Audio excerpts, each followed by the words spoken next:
There are a bunch of people who will tell you that college football is broken right now, and whether it's NIL, transfer portal, whatever the case may be, that college football is broken. That's what they will pound the table on. And there are people, inside college football, whether it's coaches, administrators, university presidents, whoever, that have the prevailing thought that this thing is broken beyond repair and we absolutely 100% have to fix it. And I don't think that's an outrageous thought process. I don't think it's an unfair thing to say, think, believe. I just disagree with it. I don't think, and I mentioned this back a couple of weeks ago, that college football isn't broken. It's inconvenient, that things come and happen at inconvenient times. And if you want coaches to stop being fired in the middle of a season to salvage recruiting classes, then get rid of the early signing period. If you don't want to have turmoil in the early signing period, don't let early signing period happen. If you don't want bad bowl games or players to opt out of bad bowl games, or whatever, stop having them. It's not that the sport is broken, it's that it is inconvenient. I will die on that hill. I will say there is one aspect of the sport that is broken, and I don't see how it gets fixed, repaired, or mended anytime soon. And that is the flow of group of 5 head coaches to coordinator positions at Power 5 schools continues to grow, and I think will continue to be a problem for group of 5 schools, because that gap between the Power 5 and the group of 5 is only widening to the point where I think it might be time to have a discussion about whether there should be a Power 5 college football playoff and a group of 5 college football playoff. Now, I think it's too early to have that discussion, but I think we're going to get there at some point, because I think a 12-team playoff is going to prove that the best group of 5 schools aren't going to be able to compete with the top 11 Power 5 schools. But you see it in the last week where, and we talked about it yesterday, where the hiring of Kalen DeBoer leads to South Alabama, the hiring of Kalen DeBoer going from Washington to Alabama has led to San Jose State and South Alabama needing new football coaches, and now Buffalo needing a new football coach, because South Alabama's head coach and Buffalo's head coach are going to Alabama. And why are they doing that? Well, because there used to be a natural kind of hierarchy and a natural progression of how you got to Power 5 head football job, right? You started as a position coach somewhere. You moved up the ranks of the position coach. You then became an offensive coordinator somewhere, and you drop down to the group of 5 to be a head coach. If you have 2 or 3 successful years, or even really one ultra successful year as a group of 5 head coach, you then catapulted into a Power 5 head coaching job. That's not necessarily how the conventional path works anymore, and you've seen it in high-profile jobs where at Ohio State, Ryan Day was the offensive coordinator, and they elevated him to the head job. This past at Alabama, there was talk of Tommy Rees being a legitimate candidate for that job. Now, I would have told you I'd ate a bowl of dog food on this podcast if Tommy Rees was going to be the hire at Alabama, but it's not out of the realm of possibility for Tommy Rees to go from Power 5 coordinator to Power 5 head coach.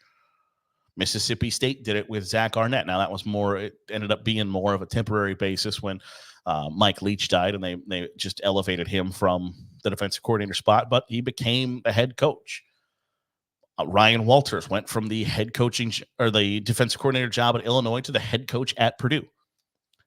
It's not an uncommon practice now to go from Power 5 coordinator to Power 5 head coach. Now, going back to yesterday's podcast where we talked about, the Lee Corso line of, like, if you're going to hire somebody to be the CEO of your Fortune 500 company, you're not going to hire somebody who had no CEO experience. But that's the world that we live in now, that you can go from Power 5 coordinator to Power 5 head coach. And in a scenario where you can go from Power 5 coordinator to Power 5 head coach while making more money than you are making as group of 5 head coach, like, guys aren't leaving South Alabama and Buffalo where they're the head coach, to go be a coordinator or a position coach at Alabama and make less money. They're going to make more money with significantly fewer headaches, significantly less responsibility, and at the same time, in kind of equal path to getting to the mountaintop that they want to summit. So it makes all the sense in the world. I can't fault the guys that are leaving Group of 5 head coaching jobs, becoming Power 5 coordinators. And there's talk that the head coach at Toledo, Jason Candle, could be the choice for Ryan Day at Ohio State. That if he wants to hire an offensive coordinator, that another Group of 5 head coach could be leaving to become a Power 5 coordinator. Well, why? Because Jason Candle probably at some point wants to be a Power 5 head coach where he's going to make $5, $6, $7, $8, $9, $10, $11 million a year. He wants to reach the heights of the coaching profession, just like Kane Womack from South Alabama wants to probably reach that mountaintop, be one of the highest paid coaches in America, have the fame and the notoriety and all those things that come with being the head coach of a premier college football program. That ambition isn't going away, and it's not a bad thing. It exists, but when the path has, for the most part, completely changed to where the conventional path used to be, you had to go to Toledo or South Alabama or Wyoming or whatever Group of 5 school you want to throw in here, San Diego State, Fresno State, San Jose State, Old Dominion, James Madison, whatever the case may be. Now, that path still exists. You can still go from Group of 5 head coach to Power 5 head coach. It absolutely still exists. But if there's more money to be made as a coordinator at a ultra high profile school, and then having that on your resume that I was the defensive coordinator at the University of Alabama, where we won the SEC or won a national championship or made the college football playoff, it's going to open as many doors for you as you can say, I won 9 games at New Mexico State. It's just the reality of the situation now. And I don't know how Group of 5 programs rectify that other than ponying up more cash that I don't think they have to pony up to pay for head coaches. So that gap just continues to widen where it's already kind of like a Grand Canyon size gap between, because it used to be, hell, even 4 years ago, 5 years ago, that there was, you could argue that the top Group of 5 schools, now you're not going to argue the top Group of 5 schools were in the same conversation as the top Power 5 schools, but you could argue that there were a Group of 5 schools that were on par with the top 10, 15 Power 5 schools. When Cincinnati made the college football playoff, it wasn't a token invitation. They had earned that right. They had first round NFL talent on their rosters. They had several day 2 picks on their roster. They weren't out of place by really any stretch of the imagination. They gave, and going back to, the final score might not be indicative. Cincinnati gave Alabama a perfectly fine game. And when you look at, some of the other schools that have played in the New Year's Six Bowl games as a Group of 5 representative that have either played really well or won games, they've still been, it hasn't been completely uncompetitive. They haven't got their tails whipped like I think the average person might think that they have. But it's starting to see that gap really widen.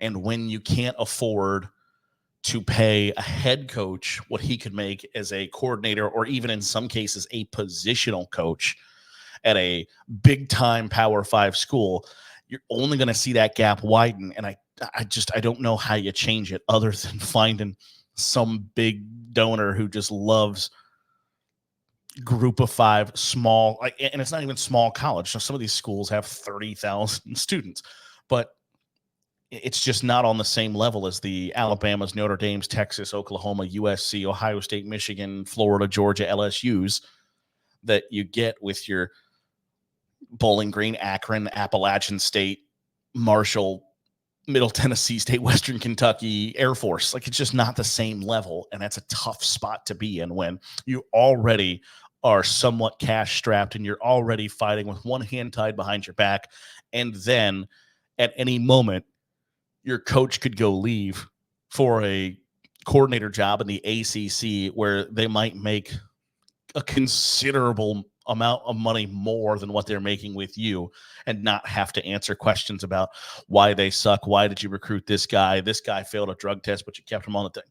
You just don't have those headaches, and your path to reaching the stardom that you are ultimately striving for is the same. It's an easy choice. Now, some guys will still want that experience, still want to be the head coach at a group of 5 school and go through those challenges and fight those battles and all of those things that come with it. Well, other guys are going to say, why mess with the headache when I can get where I want to get to and live a more comfortable life to begin with? So in that aspect, yeah, college football is broken. Now, I think when you say the NIL or a transfer portal or bowl game sit-outs or whatever, there are ways and solutions to those problems. I think the only solution to the problem of rectifying coaches leaving for coordinator jobs when you're a head coach is more money. And in a sport that's dominated by more money, if those schools had any more money, they would be designating it for those things. And there's a reason that they're not, because they don't have it. And that's a tough spot to be in a world, in a sport, in a competition dominated by who's got the most cash, and you don't have enough to compete. It's not a fun place to be. That'll do it for today's episode of the Daily Huddle. Appreciate you making us a part of your day, however it is, wherever it is you're doing so. If you are watching on YouTube, hit the subscribe button. Make sure you're getting all the great college football content that we're pumping out here on Saturday Glory. If you are listening to the podcast feed, drop a 5-star review. It goes a long way in helping out the channel. We'll be back at it tomorrow with another edition of the Daily Huddle here on Saturday Glory.